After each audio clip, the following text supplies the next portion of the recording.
Et c'est pour ça que le véritable amour, si tu veux vraiment être aimé d'Allah Jalla wa Ala, ça commence par te débarrasser de ce qu'Allah Jalla wa Ala n'aime pas. Parce qu'il ne t'aimera qu'en fonction des traits que tu as et qu'il aime. Ce qui veut dire que si tu as encore des traits qu'il n'aime pas, alors il l'empêche, entre parenthèses, de t'aimer pleinement. Donc, plus tu analyses ça, et plus tu te débarrasses de ces traits qu'Allah Jalla wa Ala n'aime pas, plus il t'aimera. Donc, si tu veux l'amour d'Allah, alors tu dois être prêt à renoncer à toi-même. Parce que Allah n'aime pas l'ego.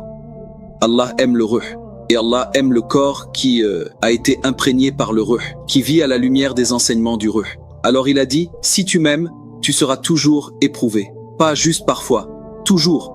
Mais c'est parce que certaines épreuves sont tellement plus grandes que l'épreuve qu'on vit déjà, qu'on a l'impression de n'avoir qu'une seule épreuve, alors qu'en réalité on a plusieurs épreuves en même temps. Mais c'est généralement, subhanallah, sur la plus grande épreuve que tu te concentres. Il y a beaucoup d'épreuves. Peut-être, yani, que l'épreuve est en fait la preuve que tu l'aimes. Alors tout d'un coup, c'est une médaille d'honneur. Là, tu es honoré. C'est ton honneur. Donc, on pleure sur la preuve qu'on aime Muhammad alayhi salatu wassalam. Alors la prochaine fois qu'il se passe quelque chose de terrible, de douloureux, d'inquiétant, d'horrible, quoi que ce soit, quand ça arrive, dis-toi juste, d'accord, avant de pleurer, est-ce que je ne devrais pas plutôt me réjouir? Parce que c'est peut-être ça ma récompense, la preuve de mon amour pour le messager d'Allah alayhi salatu wassalam. Donc je crois que quand on change sa façon de voir les choses, ça rend les choses tellement plus faciles. Parce que si tu regardes tes épreuves et que tu ne les relis pas à ça, on dirait que tes épreuves perdent tout leur sens. Elles sont vides de sens. Mais une fois que tu les regardes à travers le prisme de la charia, alors tout d'un coup, ça devient tellement plus facile de porter ces épreuves. C'est genre, d'accord, je peux le faire parce que c'est la preuve qu'Allah m'aime. C'est la preuve que j'aime le messager d'Allah alayhi salatu wassalam. C'est comme ça que je vois les choses, alhamdulillah.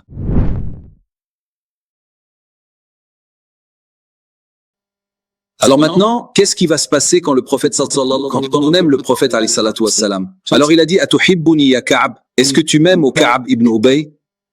Il a dit que mon père soit sacrifié pour toi. Oui, bien sûr. Et c'est comme ça que les compagnons radiallahu anhum exprimaient leur amour pour le prophète Muhammad alayhi salatu wassalam. Il disait littéralement que ma mère soit sacrifiée pour toi, mon père soit sacrifié pour toi. Et il le pensait vraiment, genre, et si quelqu'un devait être sacrifié, je sacrifierais ce qui est le plus proche de mon cœur, et ce seraient mes parents. C'est ce qu'il voulait dire. Mais on n'en arrivait jamais au point où ils devaient sacrifier leurs parents, bien sûr. Il a dit, en vérité, la pauvreté et le besoin viendront plus vite, ou s'abattront plus vite sur ceux qui m'aiment que la pluie qui tombe des nuages sur le sol, yani sur la terre.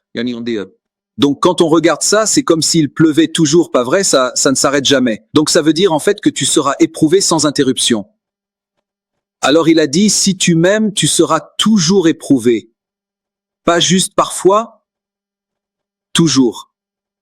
Mais c'est parce que certaines épreuves sont tellement plus grandes que l'épreuve qu'on vit déjà, qu'on a l'impression de n'avoir qu'une seule épreuve, alors qu'en réalité, on a plusieurs épreuves en même temps. Mais c'est généralement, subhanallah, sur la plus grande épreuve que tu te concentres. Il y a beaucoup d'épreuves. C'est pour ça qu'il a dit, sans interruption, tu seras éprouvé si tu m'aimes. Ce qui veut dire que plus tu l'aimes, plus tu seras éprouvé. Et c'est pour ça que certains disent, dès que je fais la prière de la nuit, le lendemain, j'ai toujours des problèmes avec ma femme, ou avec mon mari, ou avec mes enfants, ou avec mes collègues, à chaque fois que je prie la nuit. C'est donc pour voir si tu vas continuer. Parce que ce serait tellement beau de prier la nuit et que le lendemain tout soit rose, merveilleux et parfait. Mais généralement, après l'adoration d'Allah Jalla wa Ala, très souvent ta vie va se transformer en cauchemar. Parce que Allah veut que tu l'adores pour l'adorer, pas pour recevoir quelque chose en échange de cette adoration. C'est pour ça que très souvent, tu es éprouvé quand ton adoration est à son apogée. Subhanallah. Donc il a dit faqr, yani la pauvreté, le besoin, les problèmes, yani ils s'abattront sur toi plus que la pluie ne s'abat sur la terre. Et il a dit, alors prépare-toi à ça, yani, avec un bouclier. En prenant un bouclier. Quel est ce bouclier? Ce bouclier, c'est le tawakkul. Ce bouclier, c'est la taqwa. Ce bouclier, c'est la persévérance. Ce bouclier, c'est le yaqin. Ce bouclier, c'est la proximité avec Allah. La proximité avec Allah subhanahu wa ta'ala. Donc il a dit deux choses. De un, sache, et de deux, prépare-toi. Parce que savoir sans se préparer, c'est de la folie. Donc si tu sais maintenant, alors à quel point aimons-nous le prophète alayhi salatu wa sallam? Donc si tu l'aimes et que tu n'es pas souvent éprouvé, alors cet amour n'est pas assez fort. Regarde les sahaba, la façon dont ils ont été éprouvés. Certains ont été tués, d'autres torturés, d'autres maltraités, d'autres brûlés vifs. Certains ont dû abandonner leurs enfants, leurs familles, leurs commerces. Ils ont laissé derrière eux leur mariage, leur maison, leurs biens. Genre, personne autour du prophète alayhi salatu wa sallam n'était à l'abri de ce point de vue-là, mais était à l'abri de l'enfer. Mais était épargné, yani, de la colère d'Allah Jalla wa Ala. C'est pour ça que, quand tu vis en présence de bonnes personnes, tu seras aussi éprouvé. Ton épreuve sera, comment gères-tu leurs épreuves? Beaucoup de gens commencent à douter des gens quand ils sont souvent éprouvés, ils disent qu'il doit y avoir quelque chose qui ne va pas chez cette personne. Il est si souvent éprouvé ou elle est si souvent éprouvée, il doit y avoir un problème. Et puis la suspicion, puis la haine, puis l'envie, puis le ressentiment, le doute et tout le reste. Et c'est ce qui s'est passé avec Ayoub alayhi salam. Quand Ayoub a été éprouvé, même son frère a dit, on n'a jamais rien vu de mal chez Ayoub. Mais je suis sûr qu'il a fait des choses mal qu'il ne nous a pas, yani, partagées. C'est impossible qu'Allah l'éprouve à ce point sans qu'il ait fait quelque chose de mal. Et c'est là que tout le monde l'a abandonné. Ses enfants, sa famille, ses frères, ses sœurs, tout le monde, sauf qui? Sauf sa femme. Parce qu'une femme connaît vraiment son mari. Une femme connaît son mari. Tu sais, elle, même si le monde entier dit que tu es mauvais et qu'elle sait que tu ne l'es pas, tu ne l'es pas. Et si le monde entier dit que tu es bon et que tu ne l'es pas, elle le saura. Et c'est pour ça que le prophète sallallahu alayhi wa sallam a dit, reste proche de ceux qui sont souvent éprouvés parce que c'est là que la miséricorde descend. Si tu veux recevoir la miséricorde, sois avec ceux qui ont des problèmes. Reste avec les gens qui sont souvent éprouvés. Tu apprendras d'eux. Parce que les gens qui sont éprouvés, ils ne font que grandir.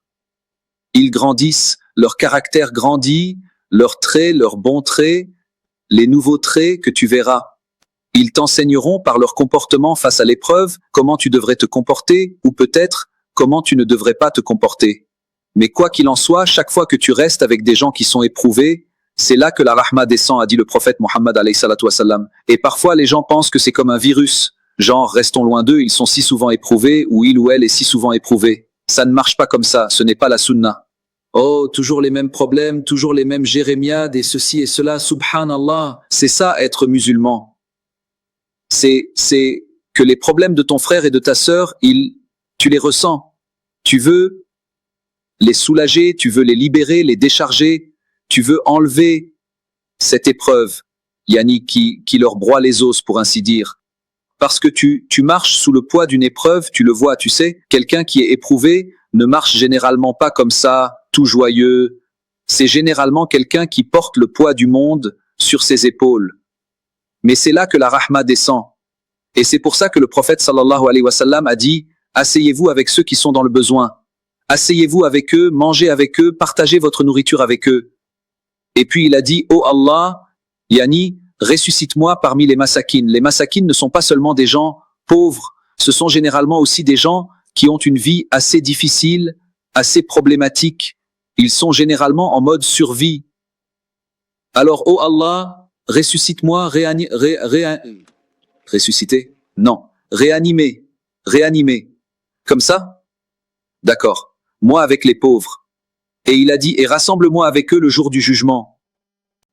Donc c'est, yani, on est en train de chercher ce que ça signifie que le prophète sallallahu alayhi wa sallam nous aime, mais on doit d'abord regarder ce que ça implique et ce que ça demande si tu veux toi-même aimer davantage le messager d'Allah sallallahu alayhi wa sallam.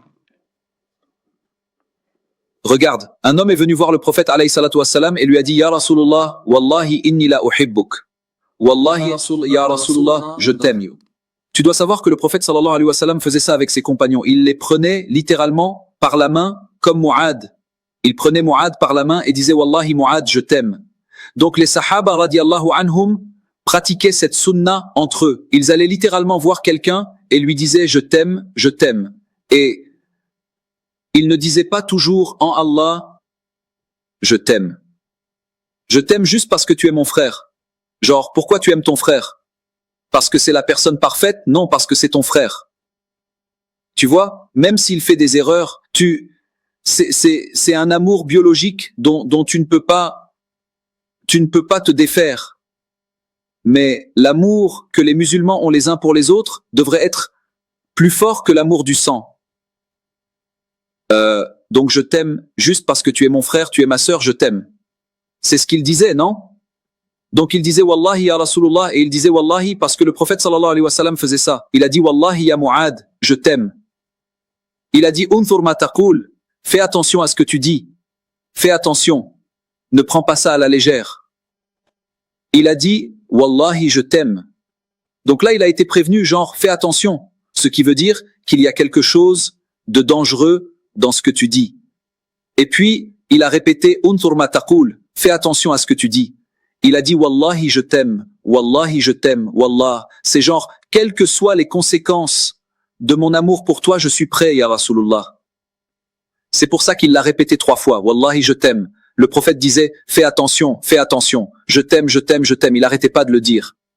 Et puis il a dit, in kunta tuhibbuni, si tu m'aimes comme tu le prétends, fa'a'idda lil faqri tijfafa. Alors prépare-toi, yani mentalement, physiquement, peu importe, yani à devenir pauvre dans le besoin, yani à te retrouver dans une situation difficile dans ta vie. فإن الفقر أسرع إلى من يحبني من السيل إلى منتهى. Yani encore une fois parce que la pluie tombe, les épreuves s'abattent plus vite sur quelqu'un qui m'aime que la pluie sur la terre. Donc, je veux dire, c'est déjà à 2 reprises que le prophète sallallahu alayhi wa sallam dit ça. Alors parfois tu te demandes, pourquoi suis-je éprouvé? Pourquoi suis-je éprouvé? Peut-être que tu aimes juste le prophète sallallahu alayhi wa sallam plus que tu ne le penses. Tu as entendu la dernière phrase? Donc les épreuves que tu as, peut-être que coup sur coup, tu espères quelque chose et ça n'arrive pas. Tu ne veux pas de quelque chose et ça arrive. Tu as un rêve, il ne se réalise pas. Tu en es privé. Peut-être que c'est juste ton amour pour le prophète, alayhi salam. Et au moment où tu comprends ça, alors tout d'un coup, l'épreuve est en fait, comment dire? On dit un médaillon, comment vous l'appelez? Médaillon. Subhanallah, il y a 2 jours, mon anglais était bon, maintenant mon anglais est mauvais. C'est très bizarre. C'est comme si j'étais bipolaire. Alors parfois, le Belge qui vient d'arriver de Belgique et qui essaye de s'en sortir. Et puis avant-hier, c'était si fluide et si bon, sans vouloir me vanter, mais c'est comme 2 personnes différentes. Ou peut-être que je suis juste fatigué. Bref, peut-être, Yani, que l'épreuve est en fait la preuve que tu l'aimes. Alors tout d'un coup, c'est une médaille d'honneur. Là, tu es honoré. C'est ton honneur. Donc on pleure sur la preuve qu'on aime Muhammad alayhi salatu wassalam.